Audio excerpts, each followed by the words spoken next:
In this video we will see the use of it. It is third person neuter gender. It is used for things without life. म्हणजे ज्या वस्तूंना जीव नाही अशा वस्तूंसाठी ते वापरलं जातं. Example bag, box. It is a bag. It is a box.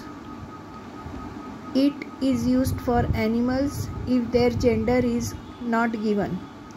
म्हणजे ॲनिमल्सचं जर सेक्स माहीत नसेल तर इट वापरतात. Example Mary loves her sheep. She cannot live without it. म्हणजे मेरीची शीप आहे पण त्या शीपचा जेंडर माहिती नाही म्हणून इट वापरतात. It is used for young child where sex is not given.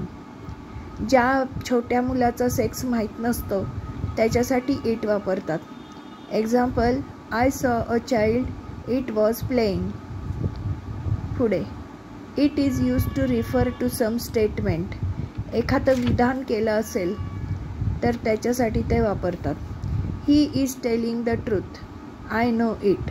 तो खरं बोलतोय हे विधान आहे. I know it. It is used while speaking of weather or time. जर वातावरणाचा किंवा वेळेचा उल्लेख करायचा असेल तर इट वापरतात. उदाहरणार्थ इट इज फाईन म्हणजे आजची हवा खूप छान आहे. इट इज 2 o'clock म्हणजे आता 2 वाजले. It is used for collective nouns. समूहवाचकसाठी वापरतात. Example the army. आर्मी म्हणजे समूहवाचक आहे म्हणजे सोल्जर्सची तुकडी. Reach the border, it started attacking the army. इथे आर्मीच्या ऐवजी इट शब्द वापरला आहे. नंतर it can be used as temporary subject before the verb. Temporary subject म्हणजे कर्ता म्हणून वापरलेलं आहे. Example it is not easy to do this job. जे जॉबच्या ऐवजी इथे temporary. It is certain that it will rain today.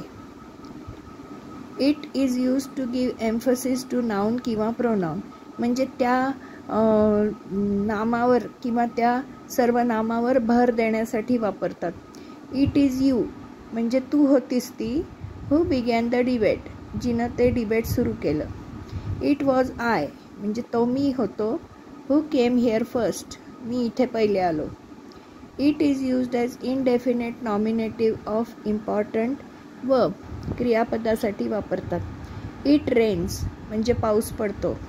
It snows बर्फ पडतो. इट थंडर्स विजांचा गडगडाट होतो.